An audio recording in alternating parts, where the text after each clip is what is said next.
Hello everyone, I'm Richard Gon of Work to Live podcast version. So this time, what I'd like to talk about is the language to broadcast. With this topic, I'd like to tell you some stories. And this time, I'm recording this episode, taking care of my own children. So maybe I think you are going to hear some noises or voices from them. So please forgive this point. So first of all, if you'd like to become a YouTuber, for example, so the language you have to. So when it comes to becoming such YouTubers or influencers, what you have to do is to one of the things you have to do is to choose the language you are going to broadcast in, and which means if you are a native speaker of English languages, you are fine. You can broadcast by using English language, but if you are non-native speaker of English language, you have to think which language to use for broadcasting. For example, for broadcasting on YouTube, which means it's up to the language you can use natively. For example, what I'd like to tell you is that you need to check out the number of the native speakers of your mother tongue.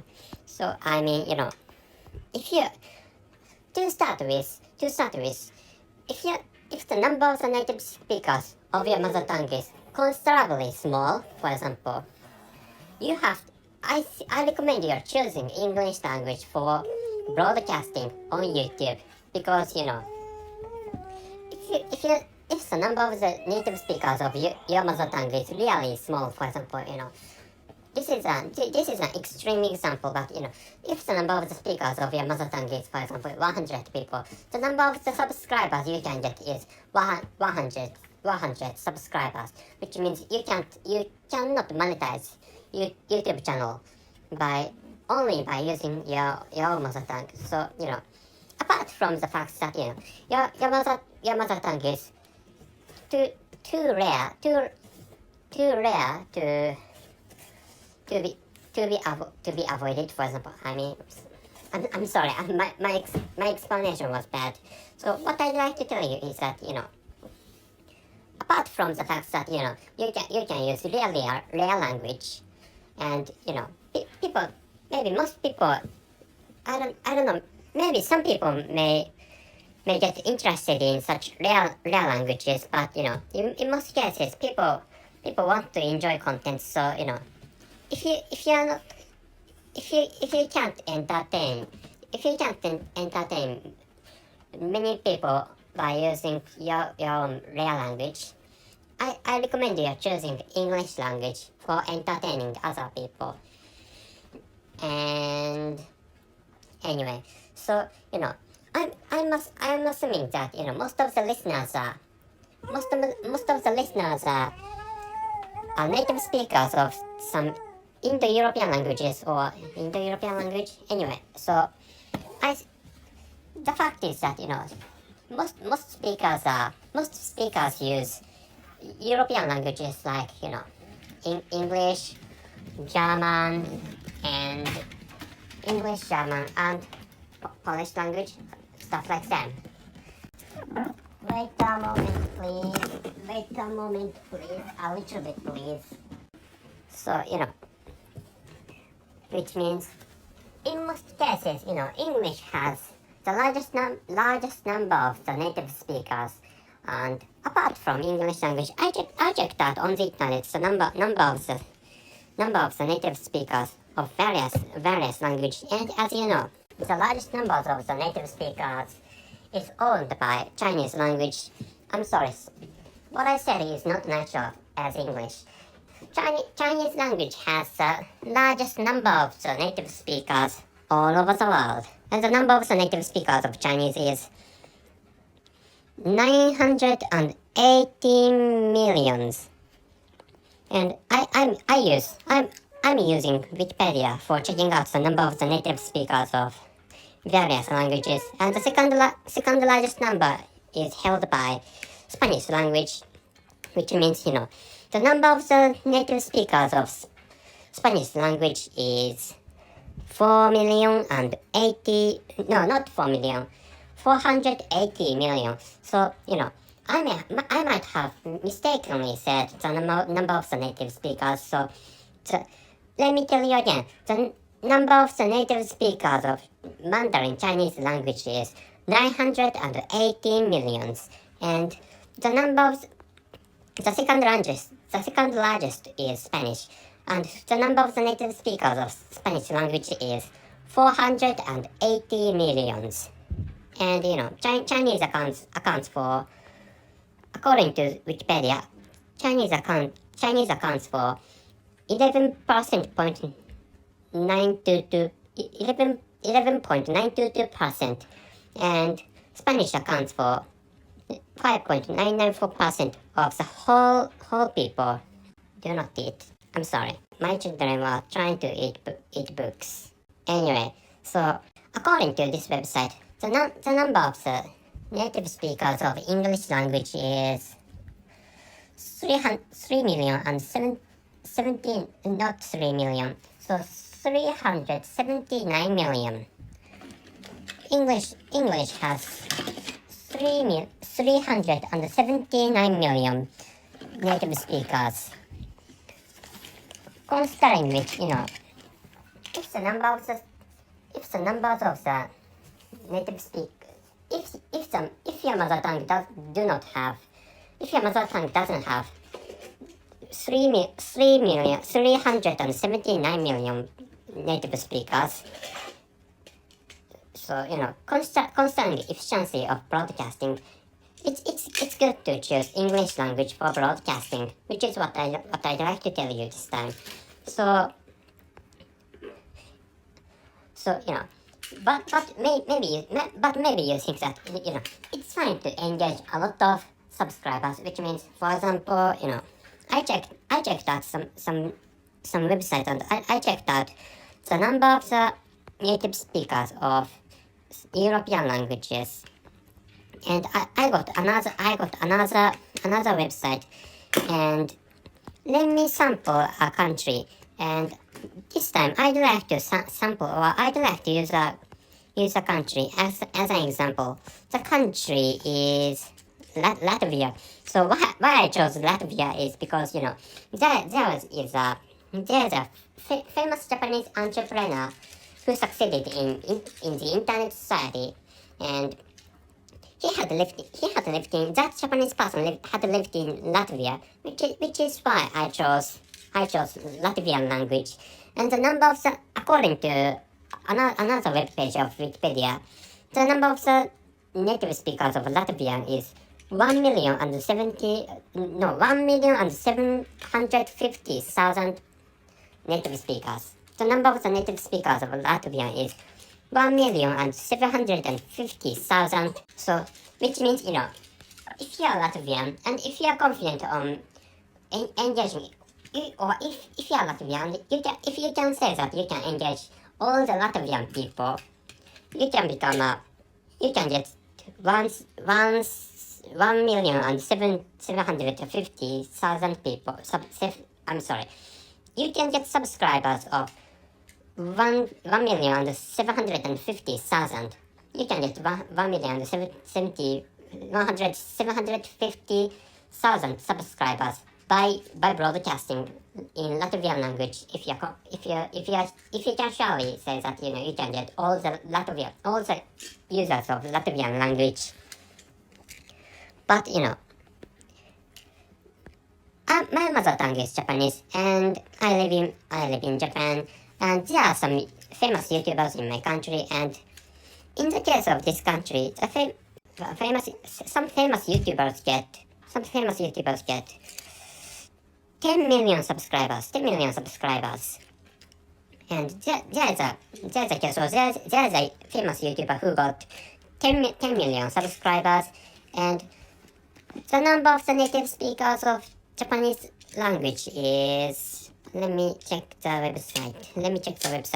So the number of the native speakers of Japanese language is 128 million this time. So checking out how much Japanese people are engaged by the YouTuber. So according to his YouTube channel, the number of the subscribers is 10.5 million.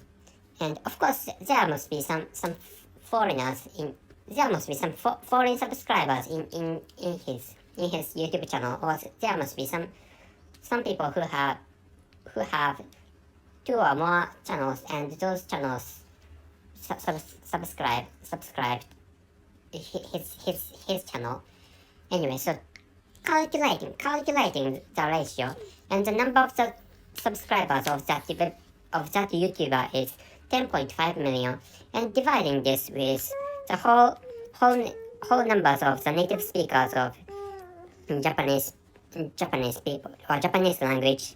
So the number of the native speakers of Japanese language is 128 million. 128 million is the number of the native speakers, and calculating the number of the number of his subscribers divided by the whole numbers of the native speakers of Japanese language, the percentage is 8% or 8.2%, which is a result he got by broadcasting on YouTube in Japanese language and applying this number to Latvian language. And the number of the native speaker is 1,750,000, and which means, if you are Latvian and you could successfully broadcast, you may be, or if you are lucky, you may be able to get 143,000 subscribers. I will tell you again, you may be able to get 143,000 subscribers. And here's the thing that, according to the famous Japanese entrepreneur who now lives in France, and according to his experience, the number of the subscribers necessary to live on in my country is 50,000 to 100,000. So if you could successfully broadcast in Latvian language, you may be able to live on in my country. And of course, comparing the cost of living between my country and Latvia, the cost of living of my country is much higher than that of Latvia, which is I don't know how much I don't know how high the cost of living of Latvia is, but maybe most of you can understand that the cost of living of Japan is higher because my country, I live in a developed country, and I'm sorry, but if you are a Latvian person, but I'm sorry if you are Latvian people, but Latvia is not that developed comparing with other developed countries. So like the example I posed this time, if you using this example I posed, so if you're a native speaker of Spanish language, or if you're a native speaker of Portuguese language, it's how should I say, it's rational, or you may be able to get more subscribers than when